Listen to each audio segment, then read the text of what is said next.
Hello everyone, welcome back to the Velvet Murmurs. Welcome to Whispers and Wool, where quiet secrets echo louder than thunder. Step into the soft glow of candlelit parlors, foggy village lanes, and ivy-covered cottages, where every whisper hides a mystery, and every thread of wool might unravel a truth. From classic-style Miss Marple mysteries to heart-racing original tales of suspense, betrayal, and revelation, our channel brings you immersive storytelling inspired by the golden age of crime fiction. Hercule Poirot and the Final Encore. Chapter 1. Curtain Call. The clatter of hooves had long vanished from Fifth Avenue, yet a certain rhythm remained, a restless beat beneath the city's skin. On this crisp October afternoon in 1948, New York shimmered with promise and secrets alike. And nestled between a modernist hotel and a Gothic cathedral stood the Grand Orpheum Theatre, a relic of velvet curtains, brass sconces, and fading grandeur. Tonight it would host one final performance from the legendary Margot Lyle. Hercule Poirot, seated primly in a town car provided by his host, tilted his head with appreciation as the theatre's marquee came into view. The final encore, Margot Lyle in Antigone's Lament. The Belgian detective adjusted the cuffs of his dove-grey suit and glanced at his gold pocket watch. 5 minutes early, naturellement, he murmured with satisfaction. He despised lateness with the same fervour others reserved for criminality. As the car door was opened for him by a crisply dressed attendant, Poirot stepped out, umbrella in hand, moustache immaculately waxed, eyes sharp and observant beneath his bowler hat. Andrew Wexley, financier, art collector, and theatre patron, stood waiting just beneath the portico, his tall frame cloaked in a camel overcoat. "Poirot, old friend." Wexley extended a hand. "Still punctual as the tides, eh?"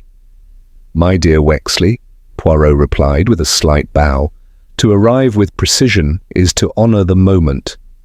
He glanced up at the building.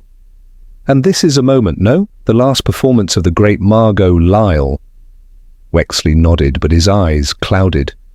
"If she makes it to curtain, she's been difficult lately. Paranoid, erratic.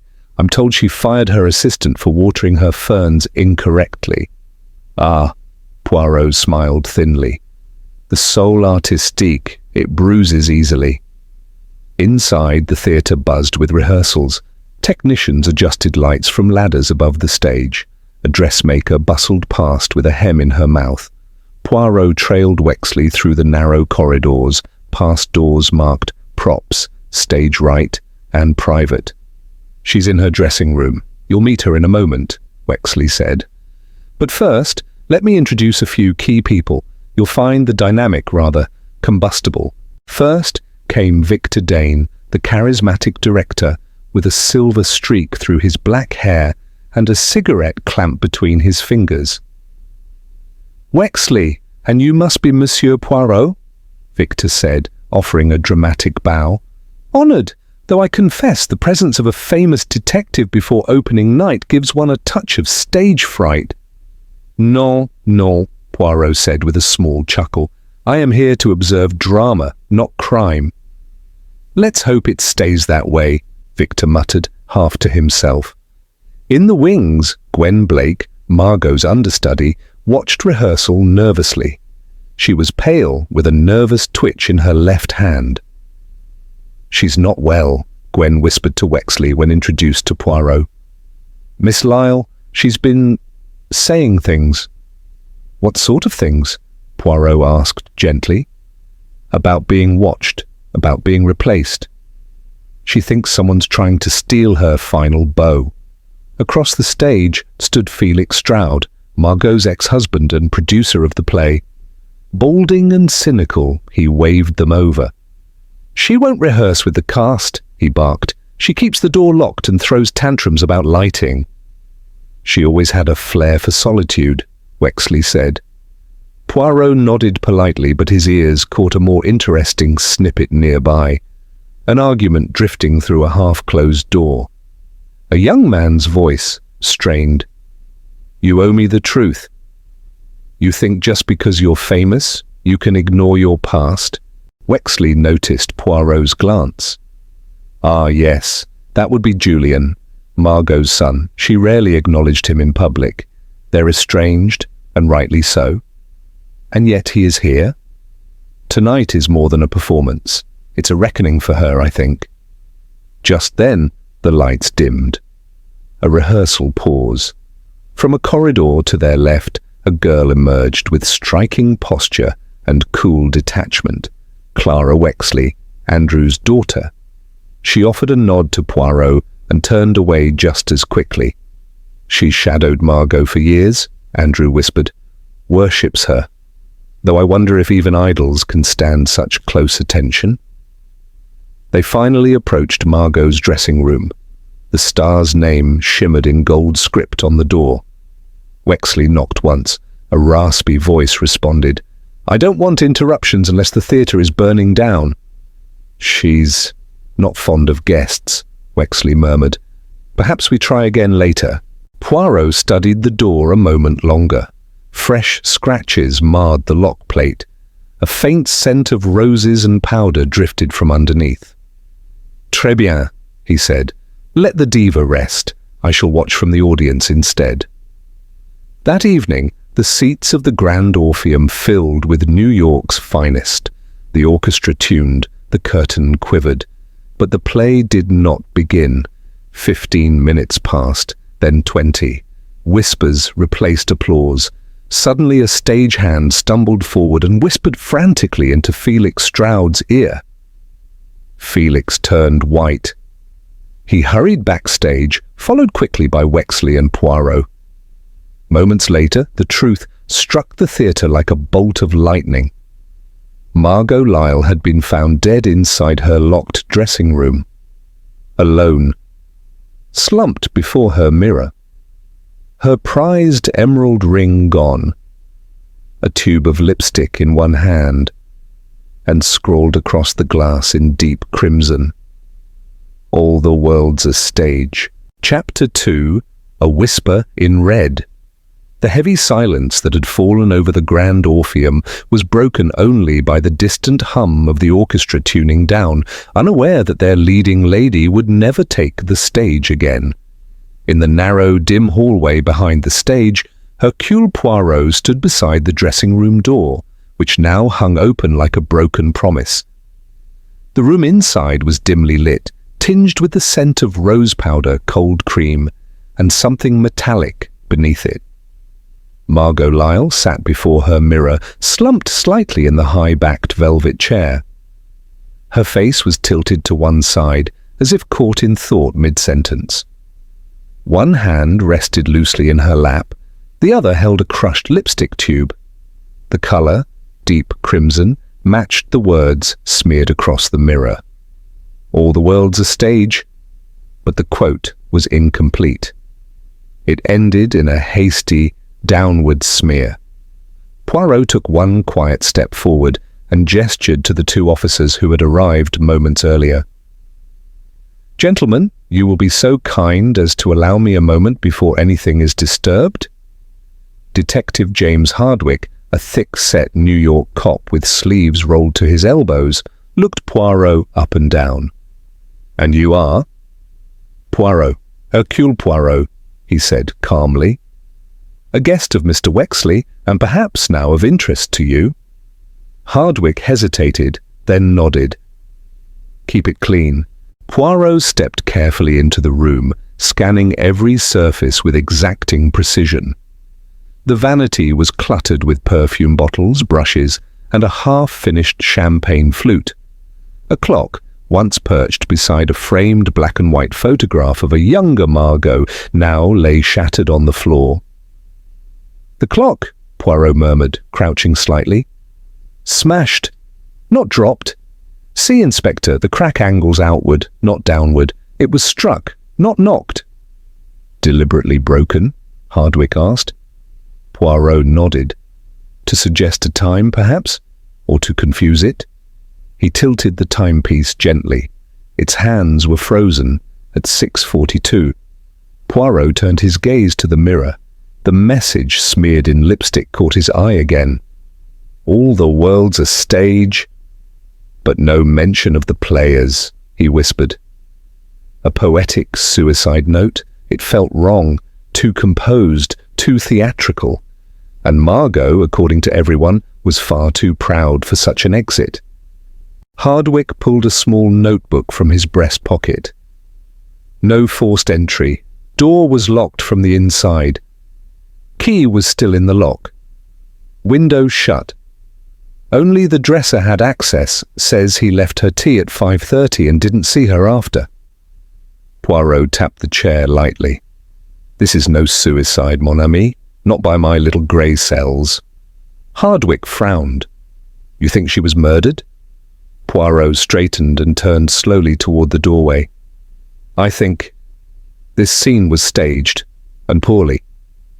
In the adjacent hallway, the others had gathered. Whispers and pale faces framed in flickering wall sconces. Felix Stroud lit a cigarette with trembling fingers. I knew it! She was losing it! Said someone was watching her, that she'd seen a face in her mirror. Utter nonsense! Don't, said Gwen, her voice shaking. She was frightened. She kept the door locked all day. Did anyone else see her alive after 5:30? Poirot asked. I did, Clara Wexley said quietly. She stepped forward, arms crossed over her emerald coat. I brought her a scarf she left in the costume room. She looked tired, but calm.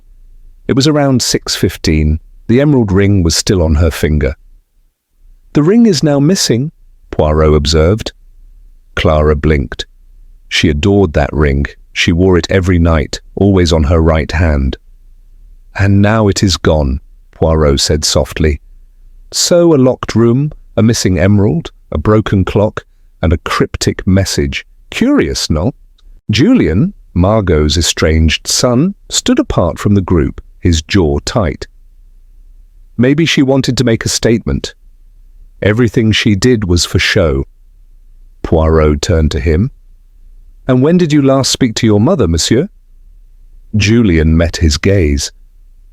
We argued this morning. She said I was a mistake she regretted. His lip curled. I came back this evening to demand answers. She wasn't in her dressing room, or so I thought. Maybe she was hiding. Felix snorted. More like she was ignoring you. Poirot turned to Detective Hardwick. You have searched the room? We're bagging items now, Hardwick replied. Nothing obvious yet. Do look closely, Poirot said. And note, the mirror. Margot was right-handed, yet the writing, see the strokes, was written with the left. You sure? Certain. Hardwick scratched his head.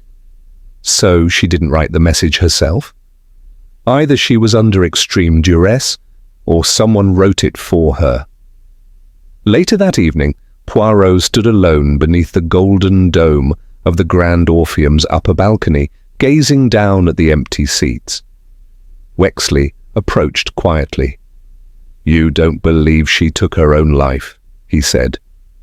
Poirot folded his hands behind his back. Non, mon ami. It was too neat, and yet full of contradiction. You see, the lipstick? It had barely any wear, as if used only once. The glass of champagne, untouched. The scent of roses and powder too strong, meant to distract. It is a performance. Wexley frowned. But for whose benefit? Poirot's eyes narrowed. That, monsieur, is what I intend to find out. He turned toward the darkened stage. Tonight, there was to be one final performance, he said softly. But it seems the real drama is only beginning. Chapter 3. The Double Life of Margot Lyle. It was shortly after dawn the next morning when Poirot returned to the Grand Orpheum. The city outside buzzed with Saturday life, oblivious to the tragedy that had played out behind the velvet curtains just hours before. The theatre, by contrast, was eerily silent, its seats empty, its stage cold. Poirot made his way directly to Margot Lyle's dressing room, now sealed with police tape and guarded by an officer who recognized him with a reluctant nod. Inside, nothing had been moved at Poirot's insistence. He wanted everything exactly as it had been. He stood before the mirror again, considering the broken sentence, the smeared lipstick, the shattered clock. All the world's a stage. But what was the act Margot had been performing in her final days? His eyes turned toward the dressing table. Beside the half-used powder compact lay a binder, a prop script for Antigone's lament, with Margot's name penciled on the front in graceful, looping strokes. Poirot flipped it open. Tucked between the pages was something curious, a folded sheet of fine paper, the watermark unmistakably French. The text, written in a bold, elegant hand, was not part of any play. It read, "Names have power. If they wish to forget what they did, let them, but I will not go quietly. M.L." Poirot's brow furrowed. Not a diary entry, not a script, a declaration. He turned the page over. There was more, a list of initials, V.D., F.S., J.L., A.W., and next to each a single word, lies, debt, abandonment, control. Poirot folded the note carefully and slid it into his pocket. Très intéressant. Later that morning, he summoned the key suspects one by one, choosing the Grand Orpheum's empty green room as his chamber of interrogation. The velvet armchairs and gilt-framed posters of past productions gave the space a false sense of warmth. Poirot preferred it that way. Discomfort hid the truth. First came Victor Dane, the director. He lounged carelessly, lighting a cigarette and blowing smoke toward the ceiling. "She was unraveling," Victor said. "Brilliant actress, but paranoid. She told me someone had been through her private papers, claimed her understudy was stealing lines." "And was she?" Poirot asked. Victor shrugged. "Wouldn't be the first time. Margot had a way of creating enemies even while being adored. Drama followed her." Poirot tapped his fingers on the armrest. "She was writing something, oui? A memoir, perhaps?" Victor paused. "Where did you hear that?" Poirot gave a modest smile. "From the pages she left behind. You were among the names, Monsieur Dane." Victor's lips thinned.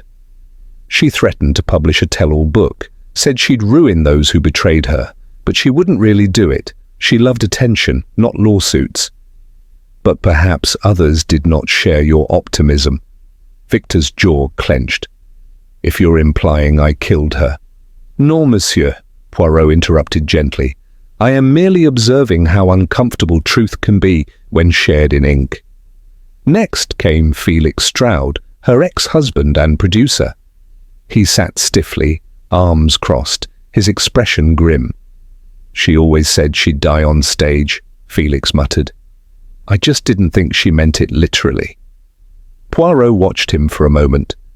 "You argued with her recently?" "She was planning to shut the production down. Said it was her farewell in all things. No warning, no refund policy, nothing. It would have ruined me." "Why the sudden change of heart?" Felix hesitated. "She wanted out of theatre, out of this world maybe. I don't know." Poirot leaned forward. "Did you know she was writing a memoir? One that mentioned debts and betrayal?" Felix looked away. "I heard rumours. She said she'd put me in the final chapter. The man who took everything but gave nothing back. Typical Margot, always melodramatic." "And what time did you leave her dressing room yesterday?" "Shortly before 6, we argued. She threw a paperweight at me. I left before I said something I'd regret." Poirot made a note. "But she was alive when you left?" Felix's eyes narrowed. "Yes, very much so." The third interview was with Julian Lyle, her son. He was less composed. He sat hunched forward, his fingers tapping against his knees, his voice low. "She never wanted to be a mother," Julian said flatly. "She had me before she was famous, and I was her greatest inconvenience." "You came to see her before the show?" "I wanted closure," he said. "She sent me away when I was 12, said I was too sensitive, too weak." I grew up in a school for difficult boys. I saw her name in the papers, winning awards, travelling the world. She never wrote back. Poirot's expression softened slightly. Did you speak to her yesterday?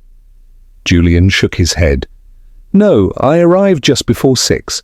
Her door was locked. I waited a few minutes, but she never opened. I assumed she was ignoring me. Again? Poirot watched him.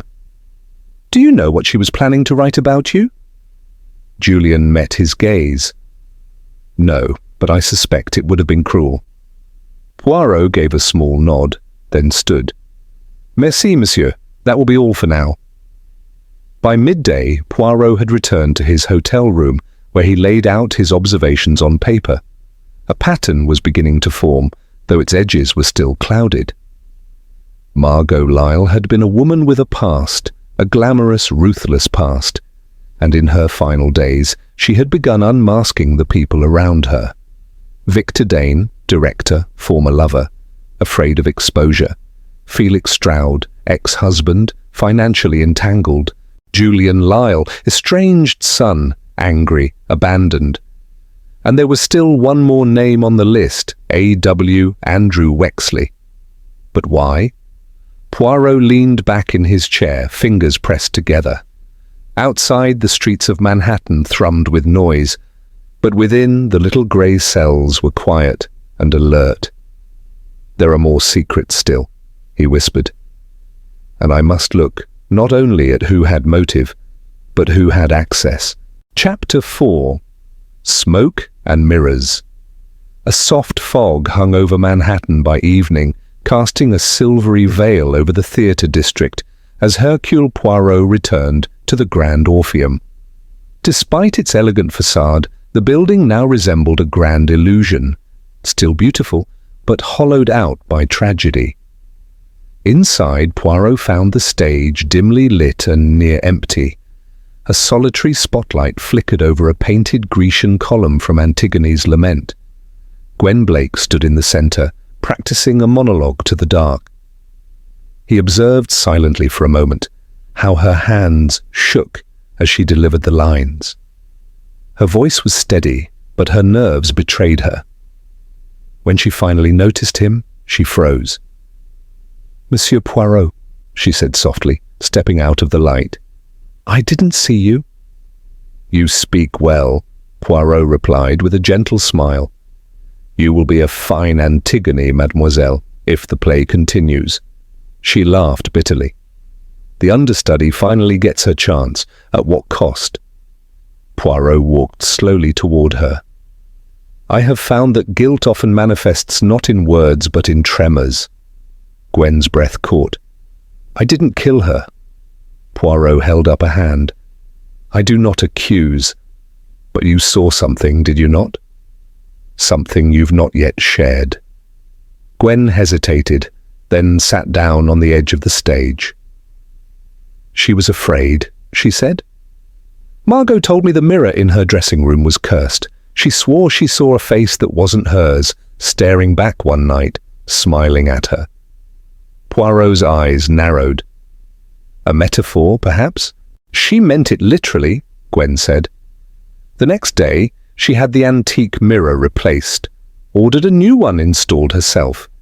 She said the old one was too haunted. Poirot nodded slowly. Tell me, did you enter her dressing room at any time yesterday? She looked up, startled. No, well, only for a second. I found her scarf lying by the costume rack, and I knocked on her door to return it. She didn't answer. I opened the door just enough to leave it inside. That was it. At what time? Around 6:10. And what did you see? Gwen looked down. She was seated. Her back was to me. She didn't move. I assumed she was meditating or perhaps ignoring me. Poirot remained silent, then asked one final question. What colour was the scarf? Red, Gwen whispered. It matched her lipstick. Poirot thanked her quietly and left her in the dimness. In the prop room, the scent of sawdust and paint hung heavy in the air. Boxes marked graveyard scene, spears and fire effect lined the shelves. Poirot found Alvin, the prop master, carefully adjusting a fake laurel wreath. "Ah, Monsieur Poirot, come to see how the magic's made?" "Magic? Yes," Poirot said. "Or perhaps misdirection." Alvin raised an eyebrow. Poirot walked slowly, trailing his fingers along the shelf edge. "Tell me, this mirror that Margot had replaced, do you still have it?" Alvin frowned. "That old thing, heavy as sin, cracked at the edge too. She swore it made her look 40 years older, said it was watching her. Do you still have it?" "I kept it in the workshop downstairs, might still be there." Poirot followed Alvin through a side door and down a narrow staircase into the underbelly of the theatre, a cavern of forgotten props and discarded illusions. In one corner stood the mirror. It was large, oval, framed in ornate brass. Dust clung to its surface. Poirot stepped in front of it and stared. He saw nothing but his own reflection, calm, neat, unshaken. Then he noticed something etched faintly into the back of the frame. "L.M., June 1932. "L.M.?" he murmured. "Lydia Moss?" "Who?" Alvin asked.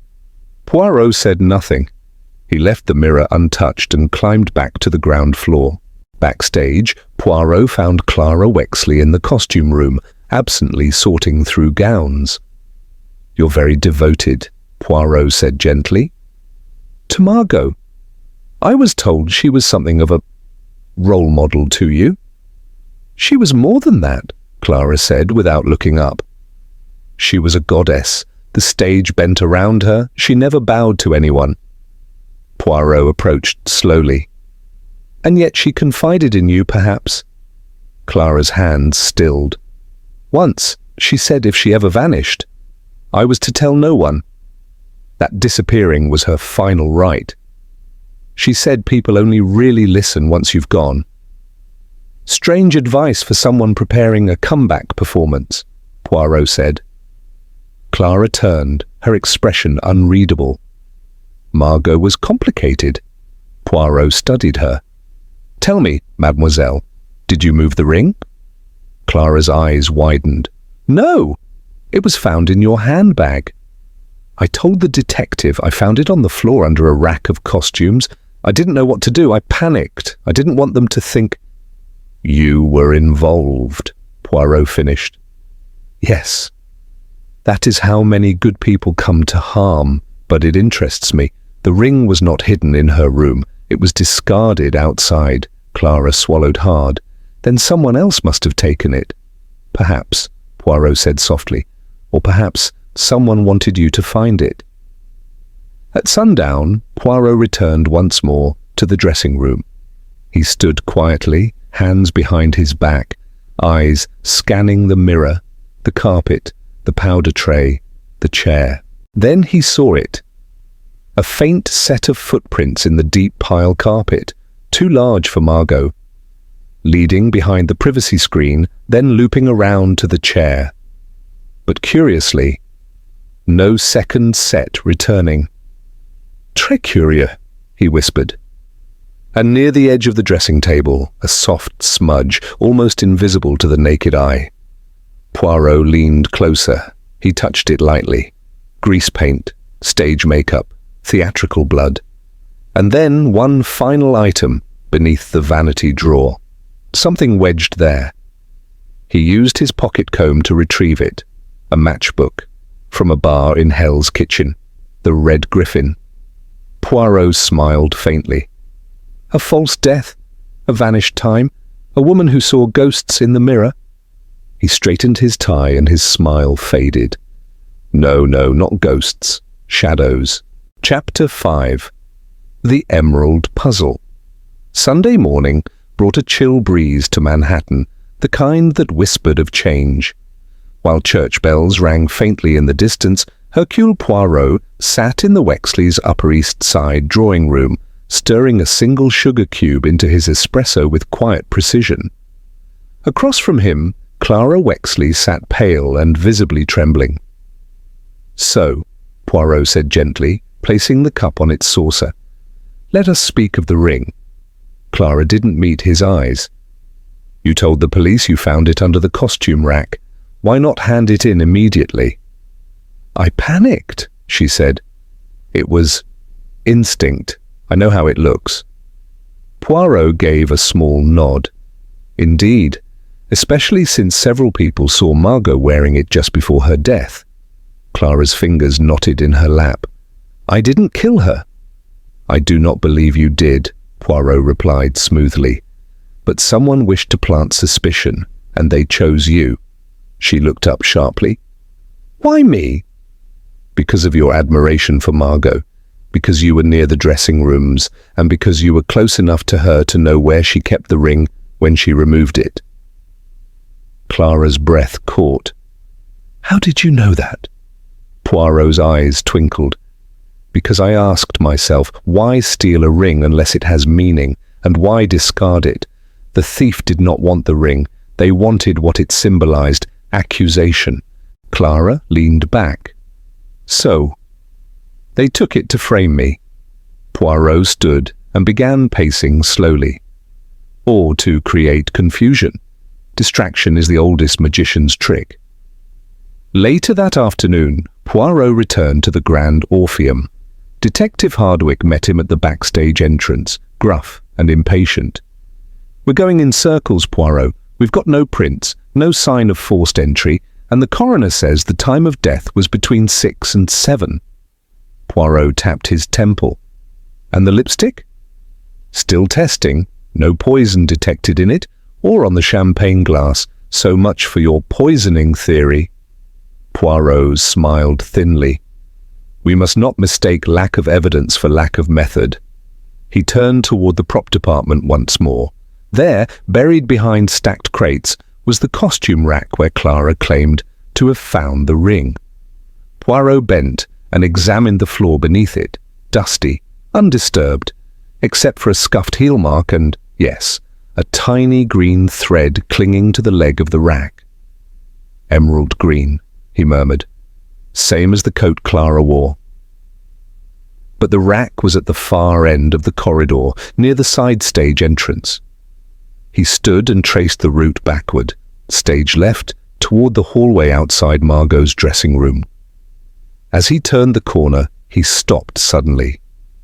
There, on a narrow table beside the costume manager's office, lay a small discarded item, a rubber glove, powdered, size medium, smudged with grease paint. Poirot retrieved it carefully and held it up to the light. "One glove," he said, "not two." Back in the green room, Poirot summoned Victor Dane once more. The director looked worn, his silver-streaked hair unruly, his blazer rumpled. "I hear you've been busy," Victor said dryly. "Found any clues in the popcorn machine?" Poirot smiled faintly. "Only in the shadows, monsieur." Victor lit a cigarette with a shaking hand. Poirot observed the tremor. "You were not truthful about your whereabouts during Margot's final hour," Poirot said. "Several stagehands report you disappeared from rehearsal between 6 and 6:45. Victor exhaled sharply. "I was in the upper lighting booth, alone." Poirot raised an eyebrow. "Convenient." Victor's eyes narrowed. "You think I killed her?" "I think you feared exposure. Margot planned to release her memoir, and your name, your real name, was on her list." Victor froze. "My real—" Poirot opened a notebook and flipped to a page. "Victor Dane is not your birth name. You were once known as Louis Murrell, were you not?" Victor's cigarette dropped to the floor. "That was, decades ago. You were involved in a scandal in 1932, Poirot continued, after a young actress named Lydia Moss died during a touring production. Overdose. Officially. But rumors swirled. You disappeared from the London scene shortly after." Victor ran a hand through his hair. "You don't understand. Margot promised never to speak of it, but last week she said she'd changed her mind, said the world deserved the truth." And you could not risk that truth, Poirot said quietly. Victor didn't reply. Poirot leaned forward. Tell me, what became of the mirror she replaced? Victor hesitated. I had it moved to the workshop. It unnerved her. Poirot's eyes narrowed. Or it reminded her of Lydia, of the past, of you. As the day waned, Poirot visited Andrew Wexley at his private residence. The financier greeted him in his study, surrounded by books and brandy decanters. Poirot wasted no time. Margot Lyle's death is entangled with more than theatre politics. It reaches into personal affairs, and yours, monsieur, are not untouched. Wexley stiffened. Meaning? Meaning that you and Margot were lovers once, in 1928, before she married Felix. Wexley sighed. Briefly, it was nothing. Perhaps to you, Poirot said, but not to Margot, and certainly not to Clara, your daughter. Wexley frowned. Clara adored her. She idolized her. Poirot stepped forward. Because Clara is Margot's daughter, isn't she? Wexley didn't answer for a long moment. Then, yes. Poirot nodded. And Margot refused to acknowledge her? She said it would ruin her image. The glamorous, untouchable star couldn't be burdened with a child born out of scandal. So Clara grew up believing in a lie, Poirot said quietly. And yet she remained loyal. Wexley poured himself a drink with shaking hands. If Clara found out Margot was going to destroy what little legacy she had left, Poirot turned. Then she may have tried to stop it. That night, Poirot sat in his hotel room, reviewing his notes. A web was forming, knotted and tangled, a missing ring discarded deliberately, a mirror replaced after a vision, a matchbook found under Margot's vanity from the Red Griffin, a lost identity, Victor's true name, and past, a daughter denied and yet fiercely devoted.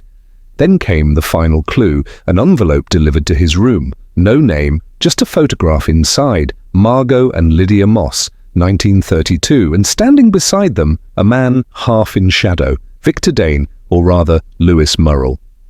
Poirot smiled grimly. The curtain, he whispered, is beginning to rise. Chapter 6. False Applause. By Monday afternoon, the Grand Orpheum was in rehearsals once again, though not for Antigone's lament. This time, Hercule Poirot was directing the scene. The theatre was dim but alive. Poirot had instructed the stagehands to resume normal rehearsal activity, and under the pretext of postponing closure, the suspects were invited back to the stage. But Poirot wasn't interested in theatre tonight. He was interested in behaviour. From the shadows of the empty box seats, Poirot watched. Victor Dane gave mechanical stage notes while Gwen Blake stumbled over her lines. Felix Stroud paced near the curtains. Clara sat in the front row chewing her lip. Julian Lyle lingered in the wings, arms folded. Andrew Wexley stood quietly to one side, expressionless. At precisely 4:55 p.m., Poirot signalled the stage manager. With a flick of a switch, the theatre was plunged into darkness. Gasps echoed. A shout, "What's going on?" In the darkness, movement, hurried, uneven. When the lights returned, just 15 seconds later, the stage was frozen, but not in the positions they had occupied. Poirot stepped forward slowly. "Curious, isn't it?" he said, loud enough to reach all ears. "How everyone reacted." Julian looked up, confused. "What's going on?" "Nothing," Poirot replied smoothly. "And everything. A simple test. No threat, no announcement, only the removal of light." He turned to Gwen. "Mademoiselle, you ran. Why?" I don't know. I panicked." "To where?" "The prop room." Poirot nodded. "Clara, you screamed." She flushed. "It startled me." "And Victor?" Victor said nothing. "You moved behind the curtain," Poirot said softly. "I saw your silhouette." Victor's brow twitched. "Coincidence?" "Perhaps," Poirot said, smiling faintly. "And yet, I planted a lie in the dark, that the police had discovered fingerprints on the broken clock in Margot's room. I wanted to see who would react. No one spoke. Poirot's gaze scanned them. Tomorrow morning, those prints will be analysed. I wonder, who will be the first to try and leave New York tonight? Poirot didn't have to wait long. At 8:15 p.m. he received a call from the hotel concierge. Gwen Blake had checked out early and requested a late-night train to Boston. He met her at Grand Central just as she reached the platform. "Going somewhere, mademoiselle?" he asked, quietly stepping beside her. Gwen startled. Her suitcase clattered to the floor. I'm visiting family." Poirot picked up the case and held it gently. "It is always the innocent who flee first." "I didn't kill her," Gwen said, eyes brimming. "But I saw something. I wasn't supposed to be there. I knocked. The door wasn't latched. I pushed it open." "What time?" 6:20 maybe. She was slumped in the chair already. Her hand was limp. I thought she was asleep. But then I saw her eyes. Poirot's voice softened. "And you said nothing?" "I was scared. No one would believe me. I was just the understudy. If they knew I found her first, they'd think I did it. Yet by saying nothing, you allowed the story of suicide to flourish." Gwen nodded miserably. "When I saw the mirror, I knew she didn't write that." "Because it was written with the left hand?" Poirot asked. "No," Gwen whispered. "Because Margot hated that quote. She said it was theatrical fluff. She would never use it." Poirot stared at her for a moment. Then he placed the suitcase down. "You must return with me," he said. "It is no longer just a case of murder. It is a matter of performance and justice." By midnight, Poirot sat alone in the orchestra pit, listening to the echo of his thoughts in the stillness of the theatre. He laid his clues out like a script in 3 acts. Act 1. The victim dies in a locked room. The scene is composed. Mirror, lipstick, ring, missing, champagne, untouched. Act 2. Secret surface, memoirs, scandals, old identities, Victor's dark past, Clara's hidden parentage, Wexley's shame. Act 3. Panic. Guilt revealed not by confession, but by instinct. But something still felt missing, a final piece. He took out the matchbook again, the Red Griffin, a dive bar in Hell's Kitchen. Margot, elegant and fading, had no reason to go there, but someone else did. Poirot visited the bar at dawn. Inside, the bartender rubbed sleep from his eyes. "Ever seen this woman?" Poirot slid over a picture of Margot. The bartender nodded. "Came in last week, met someone in the booth, heated conversation." "Describe him." "Older man, slick hair, British accent, wore gloves the whole time, said his name was Dane." Poirot's mouth tightened. "Merci." At 10 a.m. Poirot returned to the Grand Orpheum and requested that everyone gather on stage. Gwen, Felix, Victor, Clara, Julian, Wexley. He stood in the centre beneath the full glow of the chandelier. "You have all been part of a performance," he began, "but it is not Antigone's lament. It is the drama of Margot Lyle's death." He turned slowly, his voice steady. "She did not take her own life. She was murdered, and her death staged to mimic melodrama." Gasps rippled through the group.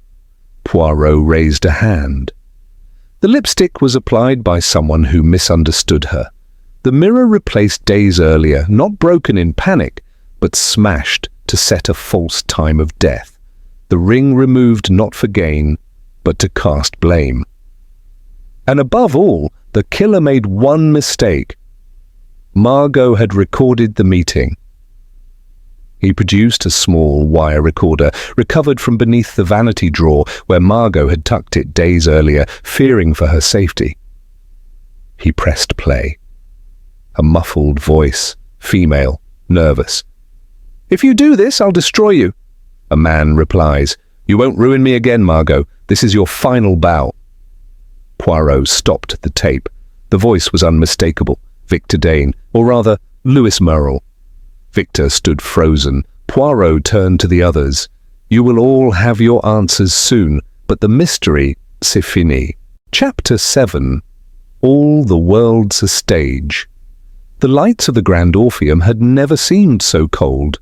At Poirot's request, the theatre's great drawing room, usually reserved for elite patrons, had been converted into a quiet space for revelation. Thick curtains muted the morning light, and the grand chandelier above cast a soft golden glow over the mahogany table where everyone now sat. Felix Stroud, hunched and bitter. Gwen Blake, pale and exhausted. Julian Lyle, arms folded tightly. Clara Wexley, her expression unreadable. Andrew Wexley, his face a mixture of guilt and concern. And at the end of the table, Victor Dane, stone-faced. Poirot stood calmly at the head, hands folded. I thank you all for coming, he said, his tone measured.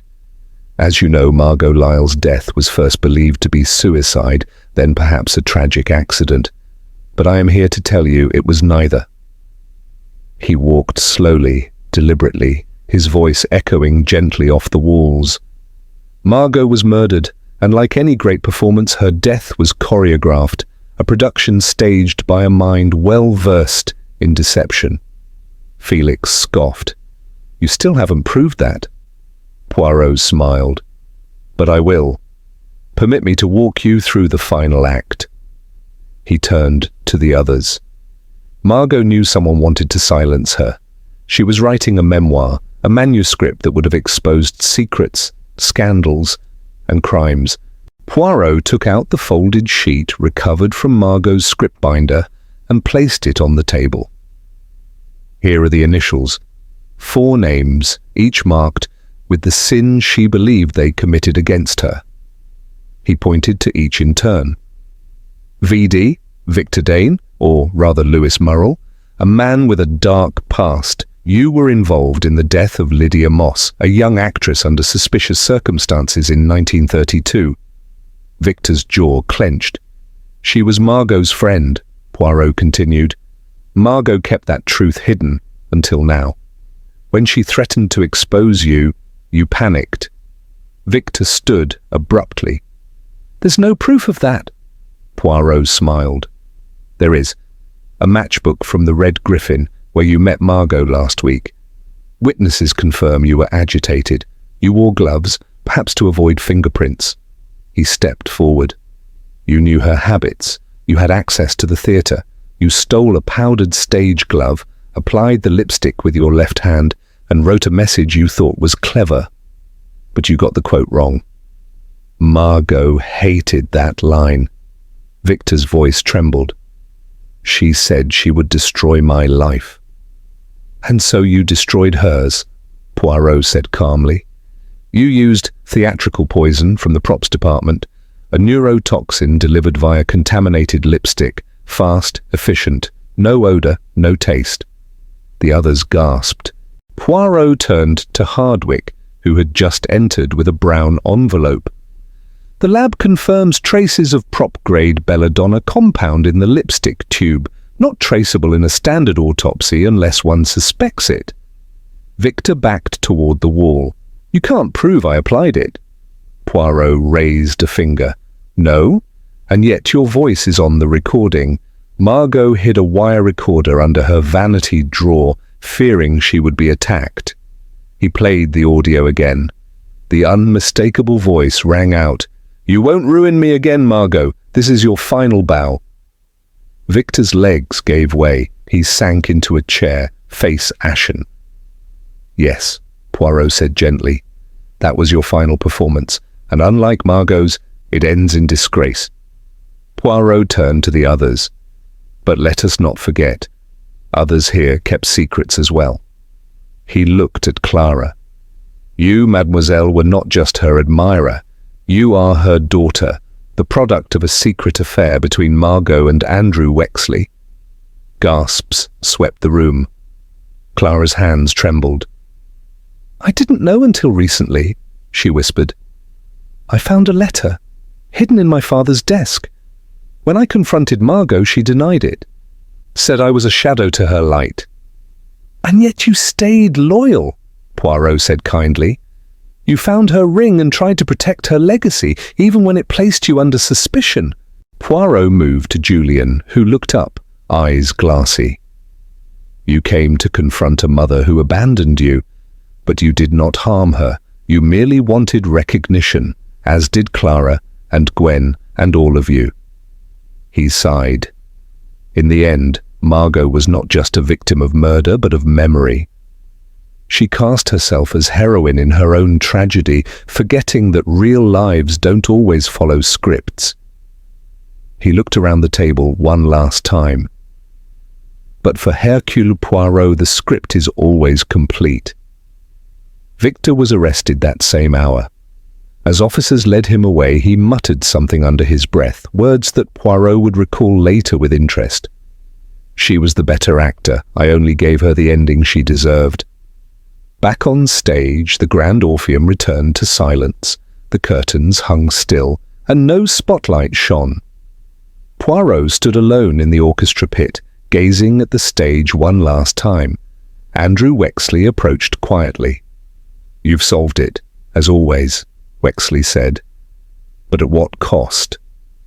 Poirot did not answer immediately. Then softly, "The stage hides many sins, mon ami, but none remain hidden forever." Chapter 8. Poirot's Final Bow.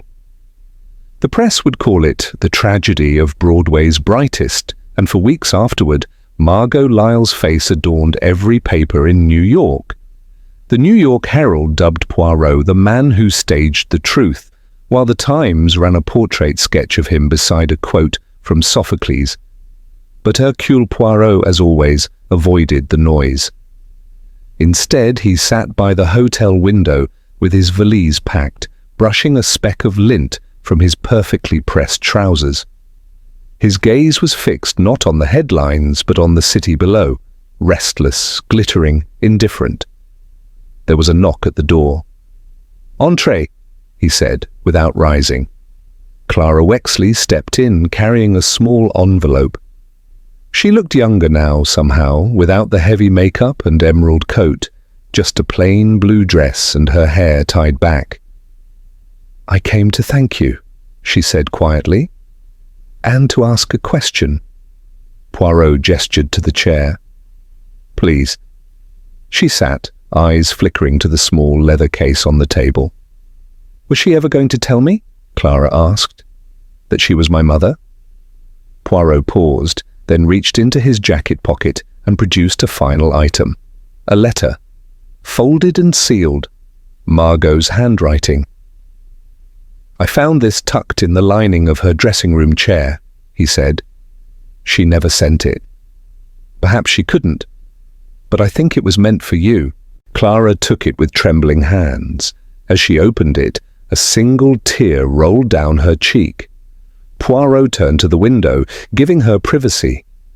"She wrote that she was proud of you," Clara whispered, "that she was scared of ruining your life the way she ruined her own." Poirot nodded. "A woman of stage and strength, but even stars, mademoiselle, cast shadows." They sat in silence for a long moment. Then Clara stood. "What will you do now?" Poirot smiled softly. "I will return to London. There is a case involving the disappearance of a parrot in Hampstead. It may prove surprisingly complex." She gave a faint laugh. "Thank you." When she left, Poirot walked to the mirror, straightened his tie and adjusted his cuffs. "Margot Lyle," he said to his reflection, "you took your final bow, but the stage never forgets." Later that afternoon, Poirot visited the Red Griffin one last time. Not for drinks, but for closure. He slipped into the same booth where Margot and Victor had met. The seat was torn. A single cigarette burn marked the corner of the table. He turned over the matchbook again. Inside, written in faint pencil, he now noticed two numbers, 7 and 42. 6:42, Poirot murmured. The time on the broken clock, not random at all. He ordered nothing. just sat thinking. Time of death staged, ring planted, mirror replaced, and all of it done by a man who had once watched his entire career crumble and vowed it would never happen again. But Poirot knew. It always does. On his final evening in New York, Poirot took a quiet walk past the Grand Orpheum. The marquee had gone dark. A single maintenance man was peeling down the final letters from Antigone's lament. Poirot tipped his hat and continued on. As he reached the end of the block, he paused at a florist's cart and selected a single white rose. At a nearby theatre statue, Margot Lyle in her prime, arms raised in triumph, he laid the flower at her bronze feet. "Au revoir, madame," he whispered. "You played your part." And though the truth came late, it was still heard. He turned, coat fluttering in the autumn wind, and walked into the glow of a waiting cab.